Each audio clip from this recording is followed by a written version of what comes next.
एक विद्यार्थी से एक दिन बात हो रही थी तो उन्होंने मुझे कहा कि बाकी तो जीवन में सर सब ठीक है, लेकिन कभी कभी ऐसा होता है कि मम्मी आती है और चप्पल चेप के चली जाती है कान पे, या कभी झाड़ू मार लेती है, कभी कुछ छोटी बात होती है जवाब नहीं देते तो दूसरे कमरे में चप्पल की स्पीड होती है 180 किलोमीटर प्रति घंटा की रफ्तार से आती है। चलो ये तो बात मम्मी तक थी सर, अब फिर शादी हो गई तो पत्नी कभी कड़छी फेंकती है, कभी पतीला फेंकती है, कभी वो दोनों ही मम्मी और पत्नी दोनों आपस में सर लड़ रहे होते हैं, एक दूसरे की चोटी पकड़ के घुमा रहे हैं, वो ऐसी है, यूं ऐसी है, ऐसा ऐसा जौड़ पीस पीस की आती है सर सारी ऐसी ही। ऐसा क्यों हो रहा है सर, इसके पीछे की वजह क्या है?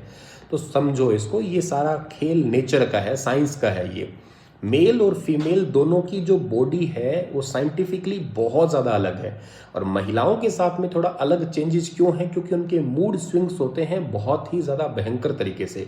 उसका रीज़न क्या है? उनका रीज़न है एक्चुअली उनके बॉडी में एक महीने में 4 हार्मोन है, और वो चारों के चारों का लेवल अलग अलग होता है। स्टार्टिंग की अगर बात करते हैं, मान लेते हैं कि किसी फीमेल के फर्स्ट से 5th डे तक पीरियड साइकिल चल रहे हैं।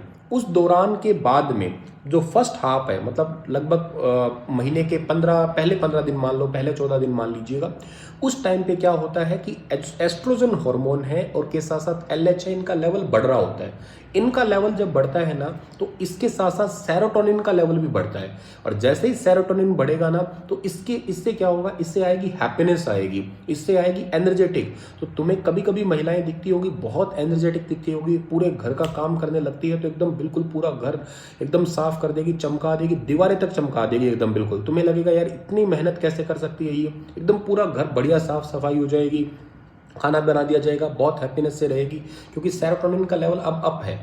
अब अगले हाफ के अंदर आते हैं हम लोग, यानी कि अब अगले 14 डेज में, या यूं मान के चलिएगा कि अब अगले बार जो पीरियड आने वाले उसके ठीक 5-7 दिन पहले, अब क्या होगा? लेवल जो है चेंज होगा। इस टाइम पे एवोल्यूशन होता है, और जैसे ही एवोल्यूशन होगा तो नेचर को लगता है कि अब हो सकता है कंसीव हुआ हो, तो अब प्रोजेस्टेरोन हार्मोन है वो इंक्रीज होता है। पहले इंक्रीज होता है, फिर उसका लेवल अलग चेंज हो जाता है, उसकी वजह से सेरोटोनिन का लेवल डाउन हो जाता है। और जैसे ही सेरोटोनिन का लेवल डाउन हुआ, तब आपको महिला दिखेगी गुस्से वाली, चिड़चिड़े वाली। आपको लगेगा कि ये हो क्यों रहा है, बिना वजह ही लड़ाई क्यों हो रही है भाई, आप तो कोई बात ही नहीं कर रहे, फिर भी कोई चप्पल मार रहा है आपके, कोई आपके कड़छी फेंक के मार रहा है। तो ये लेवल चेंज होने की वजह से ऐसा होता है। एक महीने में 4-4 हार्मोन जो है ना, और वो भी अलग अलग चेंज हो रहे हैं। तो इस वजह से जो है ना सारा चेंज आपका होता है। तभी नेचर ने महिलाओं को इतनी पावर दे रखी है सब कुछ सहने की। महिलाओं को सल्यूट है वैसे तो। ये कारण सारा साइंस का है, अपना दिमाग मत लगाइएगा। तो चप्पल अगर पड़ रही है तो सह लीजिएगा, और कड़छी आ रही है तो उसको संभाल के खुद ही रख दीजिए।